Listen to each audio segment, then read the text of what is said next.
Hello there, this is Warpath 1985 speaking, and this is going to be a very minor segment of the video, as I like to mention a couple of things, very important things. So, originally this video was supposed to come out on May the 4th. It was unfortunately delayed due to a bunch of things that happened, both during filming and also when editing, primarily because certain pieces of information, photos, etc. were missing or couldn't find it in time, or just during the video was just delayed due to personal things like college, basically. Other note that thankfully this video will be available for Revenge of the Sith, which is more appropriate since this video is me talking about Imperial vehicles, so it kind of fits with the theme of Revenge of the Sith, which is May the 5th. I'm curious. However, another note that I'd like to generally mention, because this is kind of important here, um, during the segment where I show off all the different images of the AT-ST from its history to toy history, we'll be clearing like a lot of things because the AT-ST, although yes, has a lot of different toys and other things here and there. Unfortunately, the AT-ST is, well, for lack of a better term, has so many different toys and so many different things that I can find images for that I can make the general segment of the various images I'm showing off in the video impossible to really just have in general. I was able to find most of them just for the stuff that I was talking about, like Legos, various Star Wars minis, etc., but not for micro fighters, the microverse, but the micro machines and Star Wars Command, etc. So yeah, just know that a lot of stuff is unfortunately missing due to me just not finding images of them, really good images of them, especially like Battlefront 2 or even the Jedi Survivor. Just couldn't find good images of it. So yeah, unfortunate. But besides that, let's well begin the review.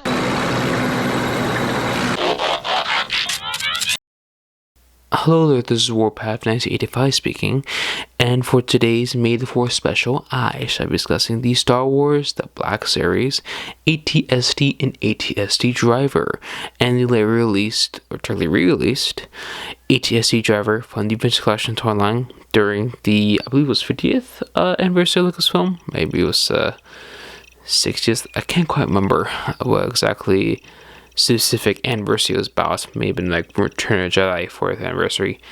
Legitimately cannot recall. But generally speaking, that figure was released during that time. Besides that, so it comes to the general history of the AT-ST. The AT-ST is generally mainly known for its appearances both in The Empire Strikes Back and in Return of the Jedi, which is kind of what the previous, particularly the next figure I'm talking about in this set, the AT-ST Driver, that was released for the 4th anniversary, I believe, for Return of the Jedi. Might be incorporated that, but generally speaking, it might release on that time.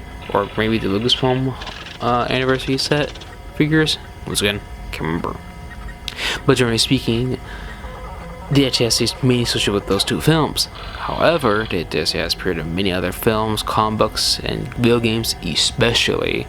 Sorry, not films or TV shows, but mainly video games. The AT-ST has thrived in, like, either the various X-Wing, TIE Fighter, various other RPG, even first-person shooter, etc. games. Like, I can name like a bunch of them, to be honest, like Jedi Fallen Order, Jedi Fallen Order 2, I believe, and both Force, what's called Force Unleashed, there you go. And Battlefront 2, Battlefront 1 and 2, both Battlefront 1 and 2 also again. Yeah, so many. Even Star Wars Commander had it too. Or was Star Wars Commander. I'm at the AT-ST. But generally speaking, that's mainly where AT-ST thrives. Plus media appearances. I will be scheming with all the other weird things here and there with AT-ST, like the AT-ST following the AT's general problem with Dave Filoni, where he may use his version of the AT-ST, whether it be the AT-DP, which yes, as we've seen previously in the comic books. Really is based on the concept art for AT-ST for either Empire Strikes Back or Return of the Jedi. Same with the version seen in Maul TV show. Again, it's just Dave Filoni being Dave Filoni. He just does that. It's really annoying. Like the whole AT thing, that's what before. Use the concept art slash prototype slash early type version. Instead, the version we all really know as the AT-ST from Empire Strikes Back and Return of the Jedi. Toy-wise, the AT-ST has really been a whole, like, a weird experience. The AT-ST original mold was released very, I believe, not late, but at the later half of the Empire Strikes Back toy line, during the whole Hoth wave and etc. Just the Hoth craze for the Empire Strikes Back toy line, which was insane. Everything was Hoth themed. But generally speaking, that AT-ST mold was fairly basic. It didn't have much general movement. The only thing it could be moved around was due to the gimmick with the whole walking play feature. It was cool, but also meant that it might have some various problems on due to the age, etc. Like most of those walking gimmicks, like the Gong Droid that's also released for the Power of the Jedi 2 line, technically 3. But yeah, that was what was Power of the Jedi? Just 1, sorry. Power of the Jedi 1 line. We're just kind of gets tighter, looser, just working more. Same goes for that thing. Other times with they released AT-ST mold, which is a modified version of that original mold, so the TIE Fighter. Once again, same thing, but actually a lot better in general. However, we'll get this AT-ST released for the Legacy Collection, I believe, for the Legacy Collection mold AT-ST. It was released alongside with the Shadows of the Dark Side, it was called, and the, I believe it was Shadows of the Dark Side, maybe it was Saga Legends, can't remember. All the guns mushed together. And obviously the Millennium Falcon is on the same time, and the TIE Fighter, and also the X-Wing, or at least the TIE Fighter actually released a little later. Sorry about that. The TIE Fighter was released a little later, the X-Wing was released around that time. Along with that modified version of TIE Fighter 2, maybe there is at least a time, I don't know, the whole history of these vehicles is so confusing. But just speaking, the AT-ST mold was released back then, but the figure they come with was the AT-ST driver. Same history as the AT-ST, has various versions, various designs, various different modifications, etc. This figure, I believe, was used as the basis for the Black Series version of the AT-ST driver, which we got 2 different versions of, because Black Series was supposed to be, generally speaking, the successor to the Vintage Collection, and generally similar to the Retro Collection, was successor to the 50th anniversary of G.I. Joe. It was the Retro Collection G.I. Joe thing. But like that, it just didn't really pan out in general. Not helped by the fact that unlike the Retro Collection figures, the Star Wars Black Series stuff was very, very off. Paint-wise, articulation, etc. Generally speaking, most people consider it a downgrade in comparison. And the AT-ST driver is no exception to those general complaints. It's very much like a early Saga, late Saga Legends articulation figure, technically, which is when this AT-ST was released. So that's unfortunate. Besides that, when it comes to the general figures themselves, this is where we get the more weirder side to it. So the first one, the AT-ST driver here, pretty much both of them, because they're very much the same figure. So the problem with them, as mentioned earlier, is that their articulation is very off. This can't really be fixed, to be honest, because again, this is just the way it is. You can't do anything about it. So it kind of just sags a little bit. There we go. It's slightly off, but as you can see right here, the figures are just the same. No real big difference between them, besides paint-wise, because the difference between the Black Series version of the AT-ST driver and the Vintage Collection, the AT-ST driver, is mainly paint and face painting technology that was developed during the later 2020-ish line of Star Wars, the Vintage Collection. or how like the green on the AT-ST driver from the discussion is a lot brighter, or how the Imperial logo is a lot more crisper. Like there's so many other different details on both figures that are pretty much, you can very tell like, oh yeah, this is the Viscous one, oh yeah, this is the Box Series one. But the most obvious like indicator that this is the Box Series and this is the Viscous one is actually the face. Because then you see the face printing paint job here on the Viscous one, and this is the centered hand painted face from the Box Series figure. Super minor details, super minor differences here and there, but they are very, very noticeable. So yeah, that's the AT-ST driver in general for both figures. Comes to articulation, variety speaking, they're the same. The Viscous one is a little tighter, but with the helmet first, the AT-ST driver has a very limited ball joint at the neck. Has hinged shoulders, hinged elbows. They have decent range overall, but not over 90 for the elbows, unfortunately. Has a swivel glove. It's at the below the wrist here, at the forearm. Very weird. Has a small little blaster here. This is that very simplified blaster that was released around the time.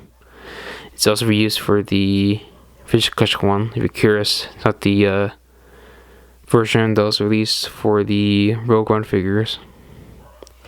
My focus is going crazy right now, but yeah, it's not the Rogue One version where it has like a little flashlight. You can tell like it doesn't have that. That's like camera just goes crazy. This is why I don't like using like autofocus, just immediately uses track. But yeah, it's a decent. There goes again. Autofocus. Oh, there we go. But yeah, it's a decent like diaphragm joint. It's like not that bad.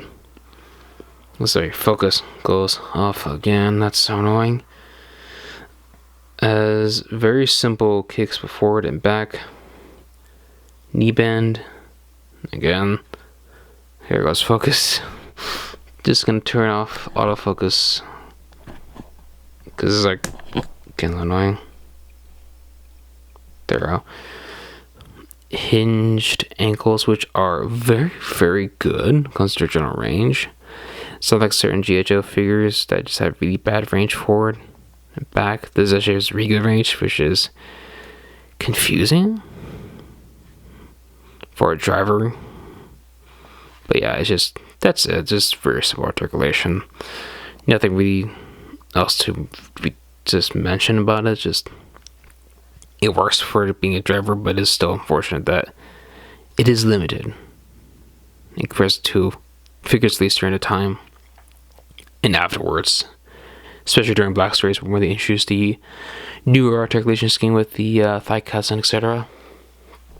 But the AT-ST itself actually has a couple differences in comparison to the version that was released around the same time. Because keep in mind, there were two different versions of the AT-ST released around the same time of Black Series, particularly the 2014 to 2015 wave, which was released during that general time as a Walmart exclusive, alongside with all the other Black Series 3 3/4" scale figures.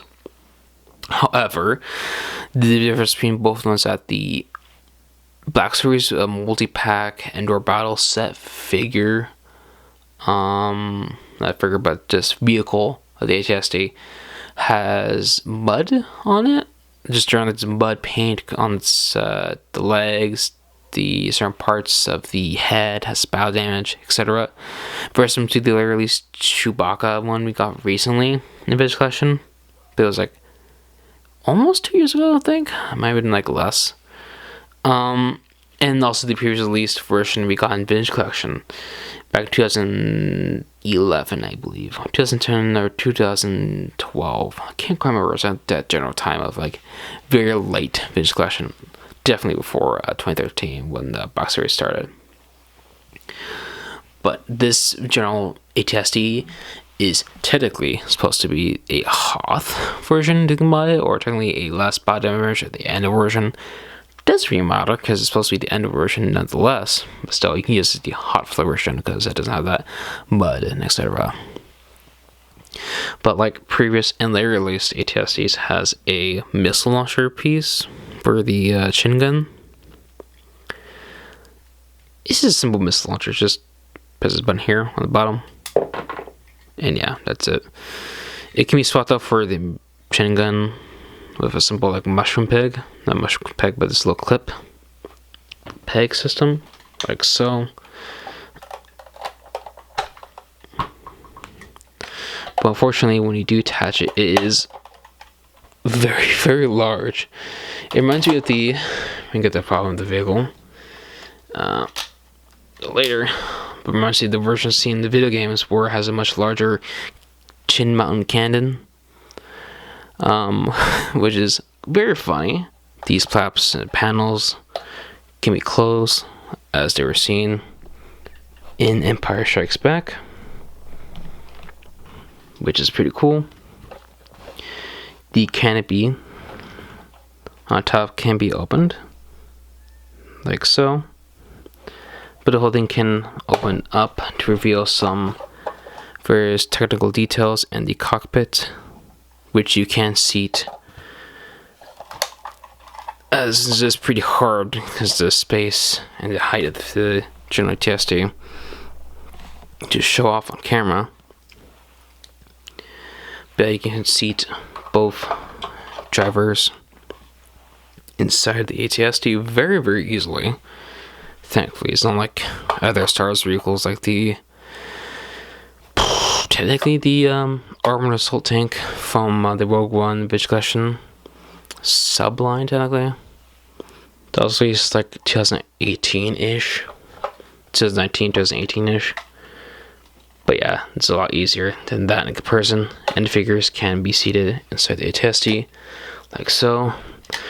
Unfortunately, due to that, it does have cause a severe balance issue for the AT-ST. And it'll cause it to essentially try to keel over. But yeah, you can have like that. Also with the panels open. He wanted it to be like how it was in Return of the Jedi. What? Is it a fall over? Oh, it didn't. Huh. Shocking. And obviously, once again, you can have this latch open for either Chewbacca or Ewok, technically, trying to climb inside the AT-ST, commandeer it, or a AT-ST driver, scout trooper, stormtrooper, anything. Even like Imperial officer in there, you can do like a lot of things with it. But yeah, you can just have like a figure just poke out there if you wanted to, like so. It's just getting so hard because the damn thing has like the worst balance ever. And I'm trying to do it like on camera because it's like super precarious. But yeah, there we go. It works, kind of, not really, but at least you have the option for display. When it comes to the articulation of the AT-ST, I have my camera set back a little further out. It's very simple and it's very basic because it was released a lot earlier in this general revamping of like original Star Wars vehicles, similar to like the Millennium Falcon and like the AT-AT, where they're still very good molds and do still very heavy, good articulation, features, etc. They just do show their age because, well, with this Black Series AT-ST, as a side effect of just keeling over and just falling over, having bad balance issues when the figures are inside of it, as I mentioned beforehand, or just displayed with it and on top of it, etc. It's just generally this thing just has a tough time standing. Something I'd like to note that the iteration is significantly reduced when you have the missile launcher inside the general place for the chin gun here due to its size, but generally speaking, it's still not that much articulation overall with it on or without, because generally speaking, the chin gun just still has a simple rotation, up and down. That's it. And since if you want to view it with the missile launcher one, again, much less articulation, but still very much down because it does a hinge here. So yeah, I can still achieve effects some down, but definitely not as much as the standard one, or even up especially. The grenade launcher and the missile launcher are on like these little swivel joints here. Very, very simple. It does have a like a soft, almost dented like a ratcheted joint here. For the neck, technically, it works. The hinges here that connect the body to the legs are very simple. They also ratcheted to muscle. Once again, very, very soft. But yeah, it's a little tougher here, but generally, once again, very soft. Legs, a little sturdier, but still soft in general. At least they're ratcheted nonetheless. This would get like a little harder ratchets with the joint here. Lots of range, which is very good if you want to do like pretty good poses with it, action scenes, photography, etc., or even just have it like displayed where it's falling over or it's being destroyed by the Ewoks. Again, you can do that with this general mold. Same for the ankles and the feet, which are the strongest ratchets, thankfully. Which is good because, once again, this figure, not forget about general, the vehicle itself, the AT-ST, this mold likes to keel over a lot. And generally just make a mess. Because the amount of times this thing has fallen over my figures and destroyed my display has happened around 3 times, which is a decent amount, to be honest. But yeah, that's all for this general section of the review. We'll get back to the general final thoughts and ending of the Made For special. So in conclusion, the AT-ST itself, not that bad of a toy, not that bad a figure. However, the major problem with it is that it just can't really stand and has really bad balancing problems with figures to say inside of it, on top of it, on the side of it, or directly beside of it. It just really has a bad time standing. Made worse by the fact that due to age, just the ratchet joints don't really just handle the weight of the figures inside of it, or just the weight of the toy itself. It just sucks that the figure does suffer from that, whereas generally this toy suffers from that problem. However, the SSD itself, the box size version, the single pack version, not the multi-pack version, which is far hard to find technically, but just a lot more expensive in general. But the single version, I used to find in that version, and technically a lot cheaper as well. It's still very expensive for all, but still is a very cheap AT-ST to buy out the aftermarket in general, in comparison to the Saga Dark Side, the Saga Legends, the other version, I believe, the 2 Vintage Collection versions, and that the other, I think it was like, there might have been like another one I might be forgetting about. That's also pretty hard to find, very expensive. But generally speaking, the Black Series one is one of the cheaper ones to find. Obviously, I will most likely just recommend getting the Vintage Collection versions that were recently released to both either the Raider one, you just want just a AT-ST mold, or just the standard indoor one, just get the Chewbacca one. And I think there was like another one released around the same time too. Can't quite remember. Actually, no, it's just the Chewbacca one. Apologies for that. It was just re-released like twice, and that's why I'm like confusing them. Maybe like a second one. But generally speaking, just get that one and just get the AT-ST driver out of the market, because generally speaking, the AT-ST driver from the Vintage Collection is very cheap. I'm talking about $10 to $15 cheap. That's very cheap for an action figure in general. Even Imperial one at that, which is fantastic. So yeah, I just recommend getting the Vintage Collection one over the Black Series one, due to this one being just very cumbersome and janky to handle. But also, I'm not really sure about that, because maybe the next one might be suffering from mold degradation. I haven't seen any reviews about it. I haven't seen really that much people talking about it. I don't even really own it, so I can't really confirm whether or not it is in fact a better version of the mold and it doesn't have that many mold degradation or even like loose joints, loose everything about it, balancing, etc. So yeah, take it with a grain of salt in general. But yeah, that's all for this May the 4th special. Like, comment, subscribe, and hopefully I shall see you next time. Bye.